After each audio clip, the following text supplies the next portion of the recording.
pelapor ya, saudara PF ini memberikan pernyataan bahwa saudara Baim akan menjadi seminggu lagi akan menjadi TSK, sedangkan posisi klien saya ini adalah statusnya masih sebagai saksi ya, masih dalam tahap klarifikasi. Kemarin tuh sudah diklarifikasi dan masih dalam tahap penyelidikan.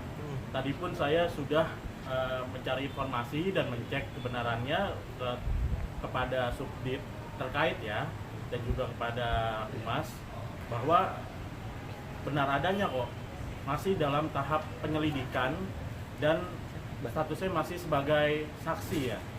Saya juga bingung, kemarin ada pernyataan yang katanya ada bocoran. Nah itu harus dibuktikan juga tuh bocoran dari siapa. Sedangkan yang dicek saat ini, saya sudah mencek statusnya masih dalam sebagai saksi dan dalam tahap masih penyelidikan. Bagaimana mau tersangka naik ke penyidikan saja belum gitu loh. Seperti itu. Berarti bisa dibilang ini berita hoax dong Bang, mencemarkan nama baik Baim juga jatuhnya dong. Kita lihat, kita masih kaji bagaimana hukumnya nanti. Yang jelas saudara Prabowo ini kan berkata seminggu ya, seminggu akan menjadi tersangka. Tadi saya sudah mendapat keterangan resminya dan kawan-kawan bisa cek juga ke humas ya. Ini kan terkait laporan dia ya, yang pasal 27 ayat 3 dan Undang-Undang ITE 19 tahun 2016 perubahan atas Undang-Undang 11 tahun 2008 dan juga pasal 220. Saya tadi sudah mendapatkan informasi dan mencek langsung pada subdit terkait dan juga kepada humas sudah saya cek, dan seperti itu. Jawabannya ya belum ada kenaikan apapun, apalagi masih jauh lah untuk ditetapkan sebagai tersangka gitu. Bang, berarti sejak semalam Abang ditelepon langsung Bang Baim, langsung disuruh kemari gitu untuk meng-cross check ya?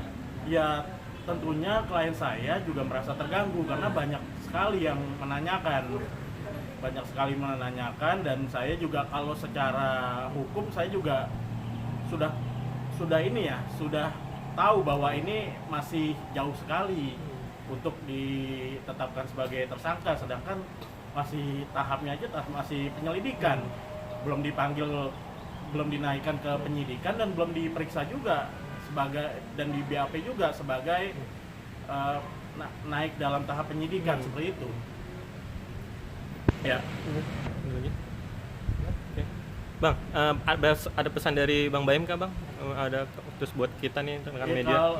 Kalau Bang Baim sih, dia kan selalu dapat informasi dari saya. Saya sudah menjelaskan dari semua yang saya dapatkan informasi dan konstruksi hukumnya sudah saya jelaskan ke Mas Baim. Menurut saya kalau misalnya ditetapkan sebagai tersangka dalam waktu seminggu, ya saya sebagai orang hukum juga saya sudah tahu lah itu tidak benar. Tapi kan saya coba membuktikan saja nanti ucapan saudara PF ini, dan beberapa kali saudara PF ini kan berkata iya sebentar lagi akan dipanggil, ternyata tidak. Iya sudah diterapkan juga pasal Undang-Undang 1 tahun 46 tentang peraturan pidana pasal 14 yang ancamannya 10 tahun. Yang ternyata saat dipanggil kemarin, saat klarifikasi, penerapan atau laporan terhadap pasal itu juga tidak ada kepada klien saya. Saya juga saya sudah mencek juga, itu udah ada beberapa kali ya yang kok statement tapi tidak berdasarkan fakta gitu, seperti itu.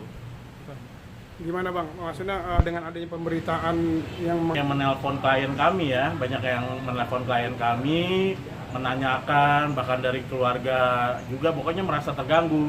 Ya tentunya kita akan mengkaji lah, tentunya akan mengkaji setelah lihat 1 minggu ini kan benar atau tidak kan, karena dia berkata juga sudah mendapat bocoran dari siapa, itu harus dipertanggungjawabkan juga. Saya juga tadi sudah ke subdit terkait kok tidak ada yang berkata seperti itu.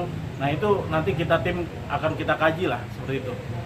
Saya merugikan ya, Mas Baim juga banyak yang nelpon, banyak yang menanyakan, dan saya nanti akan telaah bersama tim terkait ini ya. Bang, terakhir dari saya, berarti ini ada sisa 2 laporan ya Bang ya untuk Bang Baim ya? Yang ini Pak Kalau- Prabowo 1, yang satu lagi. Yang dari sahabat polisi dia Sudah. sudah ada surat perdamaian, perjanjian perdamaian, dan juga sudah di BAP pencabutan juga kok dari perwakilan sahabat polisi. Tapi memang belum digelarkan. Nah, kalau yang Seperti itu. Tapi ini kan tentunya bertahap ya, bertahap. Pastinya nanti akan ada inilah perkembangan. Tapi saya selalu berdoa untuk dapat bisa menyelesaikan semua kasus yang dilaporkan kepada klien saya seperti itu. Oke. Berarti sisa satu ingin Prabowo ini ya. Iya, Siap. kalau saya kan kalau lihat dari unsur pasal 27 ayat 3 itu kan sudah ada penerapan implementasinya ya dari SKB 3 Menteri ya mengenai pasal 27 ayat 3 kan, di mana harus pelapor langsung. Apakah saudara PF ini adalah unsur dari institusi kepolisian yang bisa melapor dan menjadi pelapor langsung, apakah ada surat kuasanya dari institusi kepolisian gitu kan. Tapi situ sudah jelas sih dari SKB 3 Menteri ya. Jadi menurut saya tinggal ini aja ya, tinggal nanti kita telah kita juga akan menghadirkan ahli-ahli pidana tentunya ya. Kalau saya sih sangat-sangat percaya diri menyelesaikan ini.